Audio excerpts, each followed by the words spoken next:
계속해서 제가 이 금요 기도회 시간에 빌립보서 말씀 보면서 여러분들에게 말씀을 드리지만 지금 이 편지를 쓰고 바울은 현재 어디에 있는 상황이죠? 네, 맞습니다. 예, 감옥에 있는 상황이죠. 감옥에서 빌립보 교인들을 위해서 편지를 쓰고 있습니다. 자, 바울은 감옥에 갇혀 있는 상황이죠. 갇혀 있기 때문에 어디 마음대로 갈 수가 없습니다. 갈 수 없기 때문에 어떠한 상황이냐면 모든 이 바울의 모든 사역이 중단된 그런 상황입니다.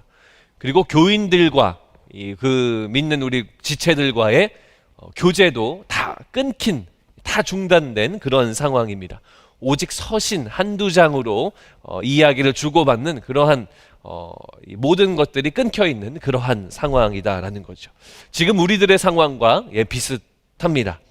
팬데믹으로 인해서 사역들이 대부분 중단이 되고 우리 지금은 조금 여유로워졌지만 우리 교인들 간의 교제도 많이 끊겨 있는 것이 바로 팬데믹의 상황이죠. 저희가 지금은 좀 괜찮아져도 작년까지만 해도 카톡으로 아니면 온라인으로 간단히 소식을 나누는 그러한 상황이 아니었습니까?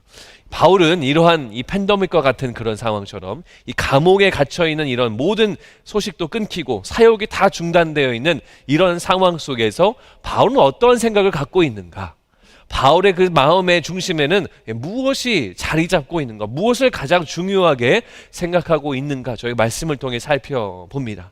그리고 이 내용을 가지고 지금 우리들의 교회, 우리들의 모습 속에 어떠한 도전이 있는가? 여러분들에게 귀한 울림과 도전이 있기를 바랍니다. 오늘 첫 번째 구절 12절 말씀을 보시면 형제들아 내가 당한 일이 도리어 복음 전파의 진전이 된 줄을 너희가 알기를 원하노라. 바울은 감옥에 갇혀 있는 상황이죠. 그런데 이 12절 말씀을 통해 바울이 무슨 이야기를 하고 있습니까? 바울은 감옥살이를 지금 하고 있습니다. 어디든 가지를 못해요. 완전히 갇혔습니다. 그런데 본인의 이 감옥살이의 상황을 무엇과 연결을 시키고 있어요? 무엇으로 확장을 하고 있어요? 복음 전파와 연결을 하고 있는 겁니다. 복음 전파로 확장을 하고 있는 겁니다. 이것은요, 바울의 마음속에 복음을 전파하는 것, 예수님을 소개하는 것, 이것이 그의 삶 속에 가장 가득했기 때문에 이 복음만 생각이 났던 겁니다. 우리의 삶의 모든 일들이 많죠. 많은 일들이 있지만 여러분들은 어떠한 것을 연결하고 계십니까? 여러분의 삶 속에 많은 일들이 일어나는데 이것을 무엇으로 연결하고 계시냐는 거예요. 우리 대부분은요, 저를 포함한 우리 많은 이 현대인들은요, 모든 생활을 어떤 것하고 가장 먼저 연결하냐면 돈과 연결합니다. 이것이 나에게 이 돈으로 유익이 되는가? 아니면 이것이 나에게 돈으로 손해가 되는가? 왜냐하면 이 자본주의 사회 속에서는 이 경제적인 것이 굉장히 중요한 부분이기 때문에 그러지 않을까 싶습니다. 또한 어떤 손해인가 이득인가 이것을 우리가 따지지 않습니까? 경제적인 것뿐만 아니라 내 자존심에 내가 이것을 좀 해야 되는가, 내 위치상 이것을 해야 되는 일인가 말아야 되는 일인가, 내가 안 해야 내 위치가 조금 더 킵할 수 있고 내가 이것을 하면 좀 내가 이렇게 룩다운을 당할 수 있진 않은가, 이런 것들을 우리가 제일 많이 고민하지 않는가 싶습니다. 그런 사도 바울은 어떠한 생각을 가장 많이 했습니까? 경제적인 이득, 경제적인 손해, 본인이 교회 안에서의 어떤 지위, 아니면 이 로마 시민으로서의 어떤 그런 혜택, 이런 것보다도 가장 먼저 생각한 것은 이 나의 상황이 복음의 전파와 연결이 되는가, 이 복음 전파에 도움이 되는가, 도움이 안 되는가, 이것만 생각했던 자가 바로 바울이었다라는 겁니다. 근데 아까 띄워주셨던 자막을 한 번만 더 띄워주시면 바울은 오직 복음 전파만 생각하는 삶을 사는 것, 이게 바로 바울의 모습이었다라는 거예요. 여러분들 삶 속에 가장 많이 생각하는 것이 무엇이 있으세요? 여러분들이 혼자 계시든지 아니면 홀로 조용히 운전을 하시든지 여러 가지 생각들이 막 떠오를 때 여러분의 생각 속에 가장 많이 떠오르는 것이 무엇입니까? 그것이 아마 여러분들의 삶의 중심일 겁니다. 제가 한 번은 유리를 닦는 회사, 유리 청소하는 회사의 사장님, 어떤 성도님이었는데 그분을 만난 적이 있습니다.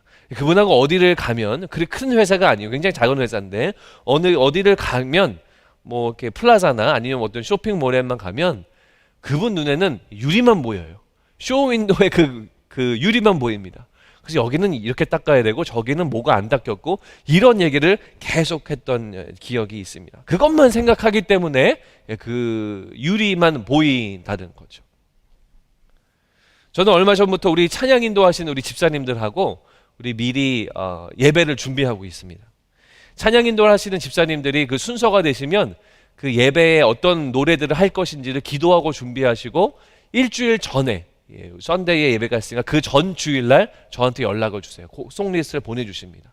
그럼 저와 함께 통화하면서 곡을 살펴보고 혹시 뭐 너무 새로운 노래가 많이 들어가진 않았는지, 아니면 띠임이 혹시 좀 이렇게 좀 어긋나진 않는지, 음악적으로 연결을 잘 하기 쉬운지, 이런 것들을 저랑 전화 통화하시면서 검토를 하십니다. 그 일주일 내내 제가 부탁을 드렸어요. 이 송리스트가 결정되면 일주일 내내 이 4개, 5개 노래를 묵상해 주세요. 그러면요, 일주일 내내 지금 이 찬송의 송리스트를 묵상하십니다.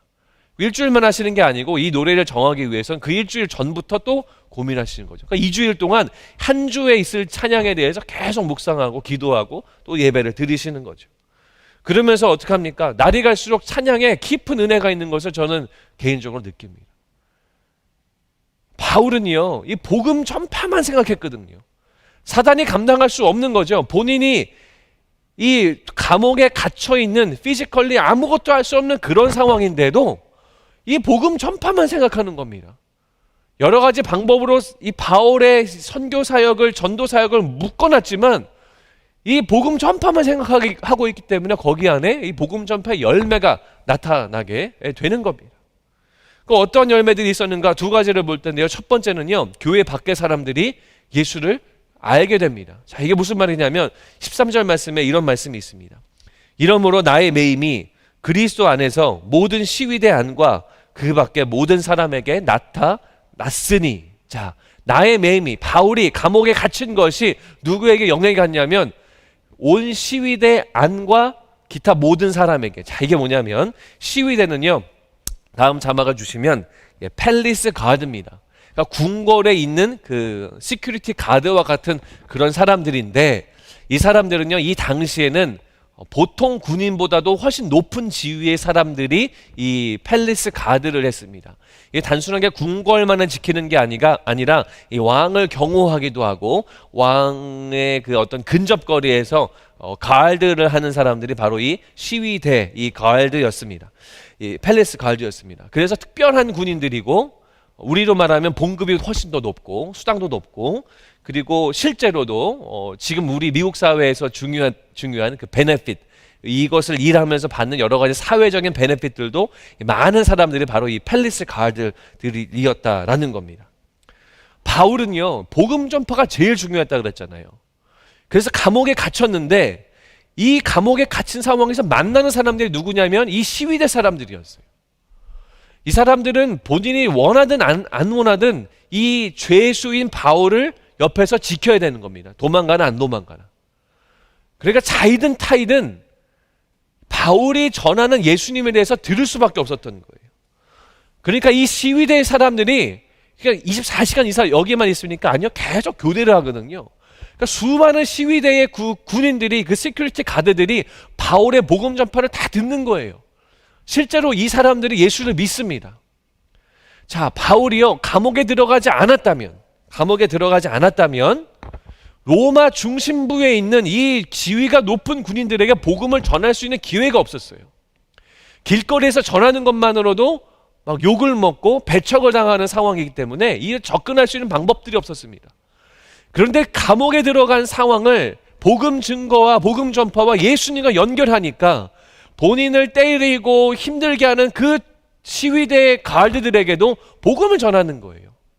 그러니까 그들에게 복음이 전해지고 그들이 예수를 믿게 되는 놀라운 은혜가 이 빌립보서에서 기록이 되어져 있는 겁니다. 저는 하루는 그 머리 헤어를 하는 성도님을 함께 우리 교회에서 함께 사역했던 적이 있어요. 이분이 정말 복음 전파에 막 가득 찬 분이었어요.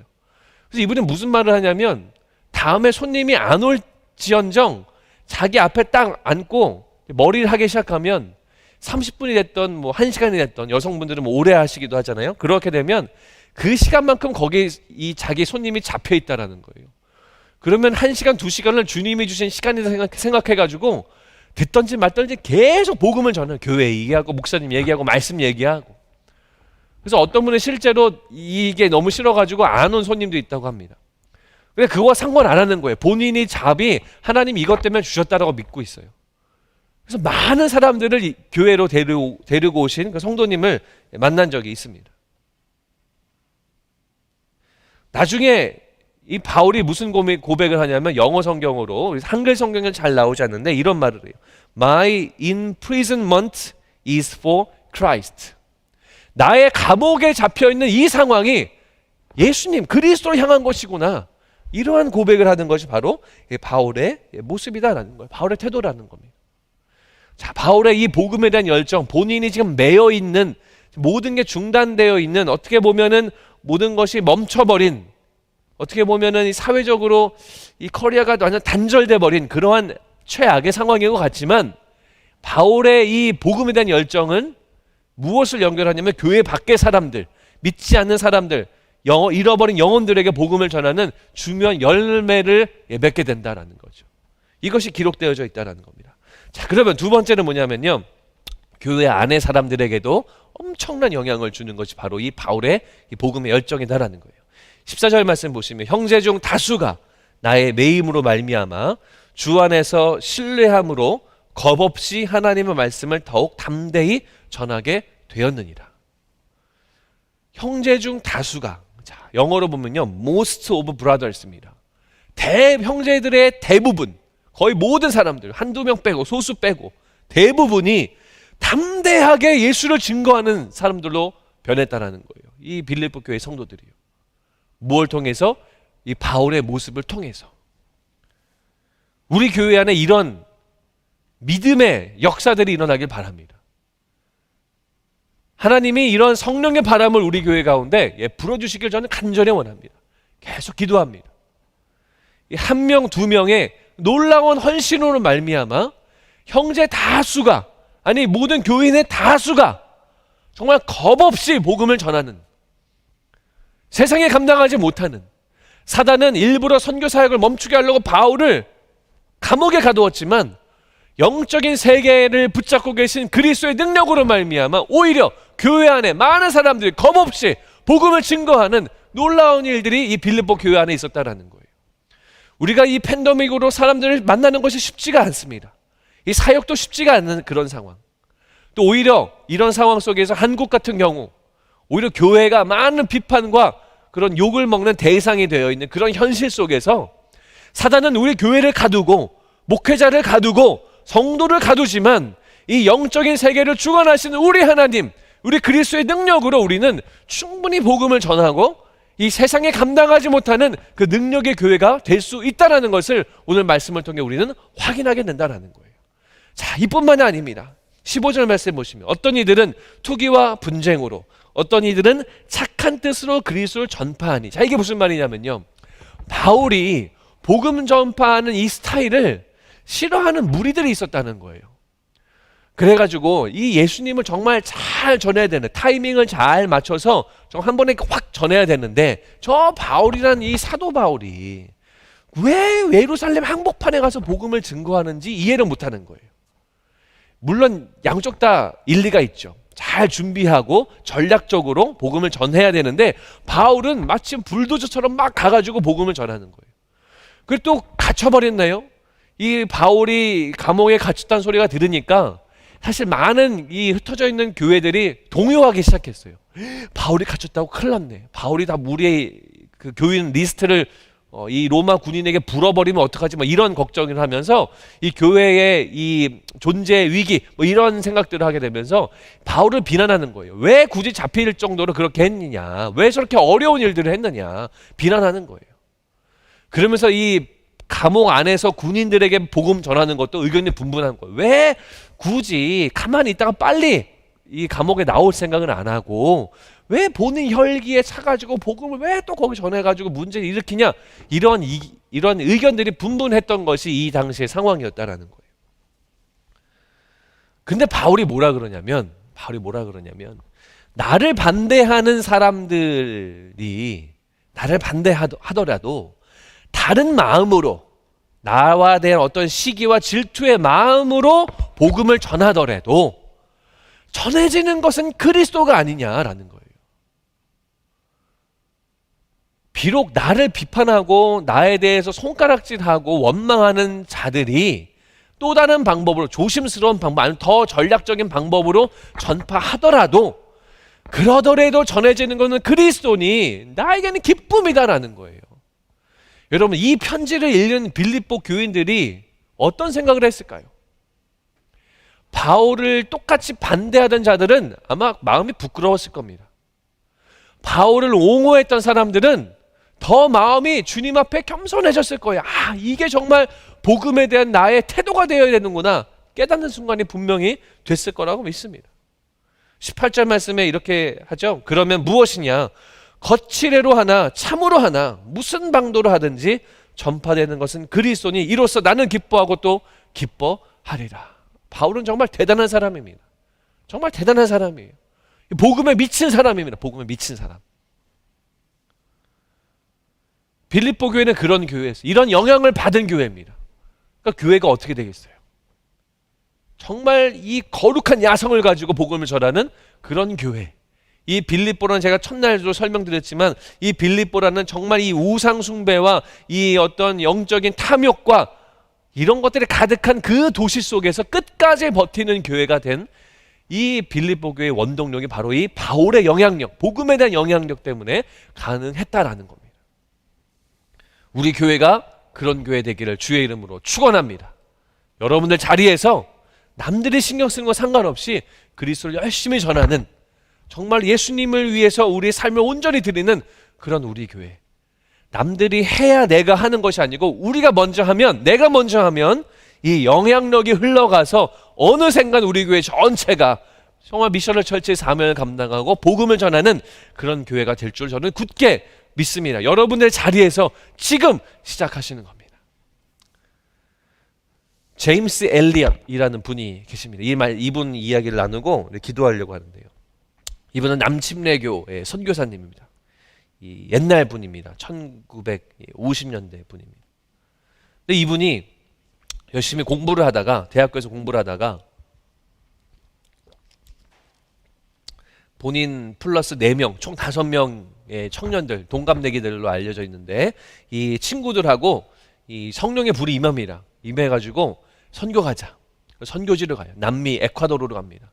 에콰도르에 가가지고 선교를 하기 시작하는데, 특별히 그 아우카라는 부족이 있는데 그 부족은 굉장히 거칠고 복음은 당연히 안 들어가 있고 굉장히 거친 그런 부족으로 알려져 있습니다. 그래서 이 5명의 이 청년들이 결혼한 분들이에요. 청년들이 이 부족에게 복음을 전하자 그래가지고요, 한 분이 그 비행기 운전하는 그 라이센스를 땄어요. 그래서 4년 동안 그 지역에다 구원 물자를 계속 뿌립니다.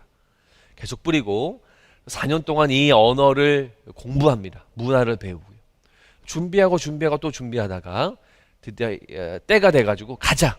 그래서 성경을 들고 이 5명의 무리가 이 아우카 부족에 거하는 그 지역에 들어갔는데 제가 처음에 설명드린 것처럼 굉장히 거친 부족들이었어요. 들어가자마자 그들의 창 공격을 받습니다. 창 공격을 받아서 이 5명이 다 그 자리에서 죽습니다. 이 남침례 교단에서 연락이 없으니까 큰일 난 거예요. 왜 연락이 없지? 그래가지고 선교사님들 파송해요. 팀을 보냅니다. 사진 작가들하고 보내가지고 이 5명의 시신을 발견합니다. 실제로 이 시신 발견할 때 찍은 사진도 있습니다. 이 타임즈에 실립니다. 타임즈가 라이프지에 실립니다. 이게 1956년이에요. 56년 1월 달에. 근데 이분들이 결혼했잖아요. 결혼한 사람들이었거든요. 5명의 여인들이 이제 미망인이 되는데 그 중에 한 명인 엘리자베스 엘리엇이 간호 공부를 하고 있었어요. 간호 공부를 하고 이제 딸이 있었는데 2살 난 딸이 있었는데 2년 후에 공부를 다 마치고 여기 갑니다. 이 에콰도르에 가요. 가서 이 아우카 지역에 들어갑니다. 전혀 의료가 없는 지역이기 때문에 이 사람들 치료해주고 약을 주고 이 딸하고 같이 그 부족을 섬깁니다. 5년 정도 지나니까 그들이 마음을 열었어요. 제가 나중에 이제 주일 예배 때 이 이야기를 좀 더 하려고 할 건데요. 5년 만에 그 부족의 리더 한 명이 이 엘리자베스 엘리엇을 찾아옵니다. 이미 이제 친해졌죠. 약도 맨날 받고 치료도 받으니까. 그래서 물어봐요. 야, 궁금한 게 있었는데 너 우리 부족을 어떻게 알아서 이렇게 왔냐? 그리고 너는 미국 사람인 것 같은데 넌 도대체 누구냐? 라고 물어본 거예요. 5년 만에. 이 엘리자베스 엘리엇이 뭐라 그랬냐면 한 수년 전에 5명이 여기서 죽지 않았냐? 그러니까 안다는 거예요. 내 남편이 5명 중에 1명이야. 이렇게 이야기합니다. 그때 이 부족의 리더가 충격을 먹습니다. 그리고 예수님의 사랑을 경험하기 시작하는 거죠. 결국은 어떻게 됐냐면 그 이야기를 들은 그 사람이 이 지역의 나중에 목사가 됩니다. 1970년도에 이 지역의 사람들이 예수를 믿기 시작합니다. 그리고 1990년대에는 그들의 언어로 만들어진 신약 성경이 탄생하게 됩니다. 지금은 그 부족이 다 예수를 믿는 그런 부족이 됩니다. 그래서 이 엘리자베스 엘리엇과 그 딸이 귀한 사역, 이분은 돌아가셨는데요. 그 따님이 계속해서 이 선교를 섬기는 그런 일들을 하고 있습니다. 많은 기자들이 이 엘리자베스 엘리엇한테 물어봤어요. 이 남편들과 이 5명의 젊은 청년이 죽었을 때 What a waste. 웨이스트 아니냐? 낭비 아니냐? 대학교를 졸업한 이 수제자들인데 이 엘리트들인데 이거 낭비 아니냐? 이 엘리자베스 엘리엇이 단언하게 말합니다. 낭비 아니다. 그리스도를 향한 사랑의 빚진 마음이라면 이것은 아무것도 아니다. 결국은 그 지역의 복음화가 되는 겁니다. 복음을 전파하고 예수 그리스도의 희생 또 은혜 이것만 생각하는 자들의 모습이 아닐까 싶습니다. 바울도 그렇고 이 엘리자베스 엘리엇과 이 5명의 선교사님도 마찬가지죠. 빌립보 교회가 그런 모습이었다라는 거예요. 이게 우리 미국의 신앙의 선배들의 모습이었다는 거예요. 우리 사랑하는 버지니아 펠로십 교회 우리 성도님들도 또 저도 복음이 중심이 된 이 은혜가 중심이 된 그러한 삶을 사는 우리가 되었으면 좋겠습니다. 우리 모든 각 성도님들이 복음을 전파하고 예수님을 소개하는 이것이 바로 우리 삶의 가장 중요한 중심이 되는 그런 삶을 사는 우리가 되었으면 좋겠습니다. 이 중요한 도전, 우리 교회를 향한 중요한 도전입니다. 이 팬데믹 사역이 멈춰지고 또 이 교회의 본질을 찾아가는 이런 중요한 시기 속에서 다시 한번 우리는 이 말씀, 이 빌립보 교회의 이야기를 통해서 그리스도인이면 누구인가? 바울처럼 예수님을 전하고자 하는 그 열정으로 가득한 존재. 어떠한 방법으로 하든 전해지는 것만 그리스도라면 이것만으로 충분하다라고 고백할 수 있는 그런 믿음의 백성들, 믿음의 공동체가 되길 바랍니다. 이것이 바로 우리 교회가 나아가야 될 방향인 줄로 저는 믿습니다. 우리 교회가 계속해서 이 빌립보 교회를 닮아가는 이 바울의 모습을 닮아가는 우리 교회가 되어서 주님이 기뻐하는 교회, 주님이 기뻐하는 성도, 주님이 기뻐하는 공동체 되기를 주의 이름으로 축원합니다. 기도하시겠습니다. 우리 기도하실 때 우리 들으신 말씀 기억하면서 기도합시다. 나의 모든 상황을 통해 예수가 전해지도록 사용해 주시옵소서. 이렇게 기도하는 거예요. 바울은 본인이 이 감옥에 있는 이 상황이 단순하게 절망의 상황, 모든 것이 끝난 상황이 아니라 복음을 전해지는 이 복음 전파와 연결했습니다. 여러분들이 처한 모든 상황을 통해 예수가 전해지도록 사용해달라고 기도하시기 바랍니다. 예수님을 전하는 것이 내 삶의 가장 중요한 것이 되도록 기도해 주시고, 세 번째, 우리 교회가 이 복음 전파 열정으로 가득한 교회가 되기 원합니다. 우리 교회를 주님 앞에 올려드리시면서 우리 다 같이 기도하겠습니다. 기도하시겠습니다. 아버지 하나님, 이 시간에 기도합니다.